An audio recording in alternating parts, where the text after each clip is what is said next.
NATO kerkis kriisi keskmesse ja paljastas USA ja Iraani vahelise kokkuleppe ümber toimuva ulatusliku manööverdamise. Brüsselis tegi peasekretär Mark Rutte selgeks, et Donald Trumpi juhitud kokkulepe avas uue etapi Hormuzi väina pärast käivas vaidluses. Rutte esitles kokkulepet kui reaalse võimalusena takistada Iraanil tuumarelva poole liikumist ja vähendada tema ballistiliste rakettide võimekust. Just siin ilmub mängu pomm. NATO ei võta operatsiooni otsest juhtimist enda peale, kuid kinnitab, et paljud liitlased on valmis toetama. Prantsusmaa ja Ühendkuningriigi juhitud algatus, mille aruteludes osaleb üle 40 riigi, et tagada vaba laevaliiklus. Tegelikult saavutas Trump selle, mida ta otsis, ja nüüd peavad eurooplased näitama tegusid, panema oma võimekused lauale ning aitama toetada seda, mis on kokku lepitud ja avalikustatud. Kuidas rohkem kui 40 riiki sellesse kaasati? Ma räägin sulle sellest kohe kõigest. Kui sulle meeldib selline otsekohene ja sisukas sisu, siis kaalu tellimist, sest siin on iga päev selliseid videoid. Rutte rääkis enne NATO kaitseministrite kohtumist Brüsselis ja tõi Iraani teema kohe alguses esile. Ta väitis, et Trumpi ja Teherani vahel sõlmitud kokkulepe parandab kõigi turvalisust, sest loob võimaluse takistada Iraanil tuumarelva hankimist. Ja ta tunnistab, et Valge Maja suutis läbi viia raskeid läbirääkimisi. NATO ise seostab kokkulepet vajadusega vähendada Iraani ballistiliste rakettide võimekust, mis on alati olnud Teheraniga seotud pingete keskmes. Hormuzi väin sai selle pöörde otsustavaks osaks. Rutte ütles, et vaba läbipääsu taastamine sellel marsruudil oleks tohutu edasiminek. See ei ole tühine lause. Hormuzi väin on koridor, kust liiguvad laevad, nafta, gaas, strateegilised kaubad ning millest sõltub osa rahvusvaheliste hindade stabiilsusest. Seetõttu sai vaba laevaliiklusest operatsiooni süda. Kõige tugevam paljastus tuli siis, kui Rutte kinnitas, et Prantsusmaa ja Ühendkuningriik juhivad koostööd mereturvalisuse taastamise toetamiseks. NATO jälgib, kuulab, osaleb poliitilises protsessis, kuid ei juhi missiooni. Juhtimine jäi prantslastele ja brittidele, liitlaste ja partnerite toetusel. Rutte sõnul osaleb selles vestluses juba üle 40 riigi, et tagada meresõiduvabaduse taastamine. See näitab, et Ameerika Ühendriikide ja Iraani vaheline kokkulepe avaldas Teheranile konkreetset rahvusvahelist survet. Operatsioonil on tehniline aspekt, kus miinide eemaldamine mängib väga suurt rolli. Rutte selgitas, et üks suurimaid muresid väinas on miinide olemasolu ning vajadus tehnoloogia järele, et puhastada ja kaitsta läbipääsu. Just seal paistab Euroopa silma millegagi, mida Ameerika Ühendriigid ise ei soovi. Samas ulatuses on olemas ka Euroopa liitlased. Neil on olulised miinitõrje, radari ja muud tehnoloogilised võimekused, mis on vajalikud kaubalaevade usalduse taastamiseks.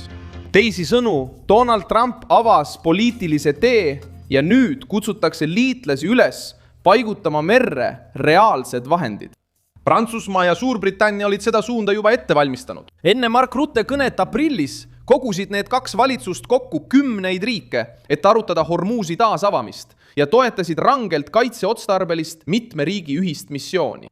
Ettepanek oli kaitsta kaubalaevu, rahustada kaubandusoperaatoreid ja teostada miinitõrjeoperatsioone, kui tingimused seda võimaldavad. Struktuuri oli juba hakatud üles ehitama ja nüüd saab see jõudu juurde tänu Donald Trumpi kokkuleppele ning NATO avalikule kinnitusele. Briti valitsus registreeris samuti sõjalise planeerimise konverentsi Northwoodis, Põhja-Londonis, kus osalesid planeerijad enam kui 30 riigist. Eesmärk oli muuta diplomaatiline konsensus sõjaliseks plaaniks. See hõlmab juhtimist, kontrolli võimekusi, vägede saatmist ja koostööd partneritega. Loogika on lihtne. Iraani ütlusest, et läbipääs avatakse, ei piisa. On vaja tagada, et laevad saaksid turvaliselt läbi sõita, ilma miiniohuta, ilma hirmutamise ja ilma poliitilise survega, mis on maskeeritud mereteede kontrolliks. Ka G7 avaldas survet.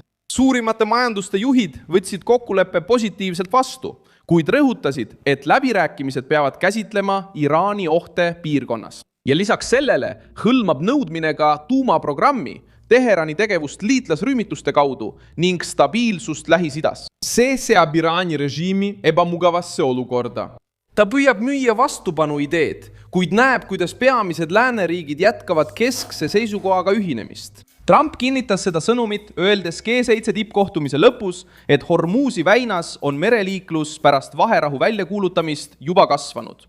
Ta jättis ka selge ähvarduse. Kui Iraan rikub kokkulepet, võivad Ameerika Ühendriigid sõjalise tegevuse uuesti alustada. See kõne näitab trumpistliku läbirääkimiste loogikat. See ei ole pime usaldus Teherani vastu, vaid kokkuleppe survega, avatus järelevalvega, vaherahu hoiatusega. Iraan saab võimaluse nurka surutud olukorrast väljuda, kuid ilma, et talle antaks vabad käed vana mängu juurde naasmiseks. Reuters teatas, et memorandum hõlmab mereliikluse täielikku taastamist Hormuzi väinas, Ameerika blokaadi peatamist Iraani sadamate vastu, rahvusvahelistest sanktsioonidest vabastamist. Teatud tingimustel. Kuid oluline punkt on see, et läbirääkimised peavad veel muutuma siduvaks kokkuleppeks ning pooled võivad taganeda seni, kuni see pole lõplikult sõlmitud. See detail näitab, miks merekoalitsioon on nii oluline. Turvalisus merel ei saa sõltuda ainult Teherani lubadusest. Leping näeb ette ka relvarahu pikendamise 60 päeva võrra, mis loob võimaluse püsivaks vaherahuks, kuid olukord on endiselt tundlik. Rahvusvaheline meedia ise näitab, et Liibanonis on pinged, muretsetakse Hezbollah pärast, Iisraeli surve ja liitlaste umbusaldus. NATO. Ta ei taha paista operatsiooni juhina, kuid ta pole ka mängust väljas. Houthi tegi selgeks, et liit jälgib kõike ja paljud liitlased on valmis toetama. Ta väldib missiooni muutmist ametlikuks NATO operatsiooniks, kuid hoiab liidu poliitilist kaalu Prantsusmaa, Ühendkuningriigi ja partnerite taga. Teherani jaoks on see sõnum karm. See ei ole ainult kahepoolne vaidlus Ameerika Ühendriikidega, vaid seal on riikide võrgustik, kes jälgivad ja toetavad rahvaste vabadust. Houthide reaktsioon paljastab samuti muutuse ka liidus endas. Kuude kaupa on Trump nõudnud, et eurooplased teeksid rohkem oma enda julgeoleku nimel ja ülemaailmset kaubandust mõjutavate kriisidega tegelemiseks.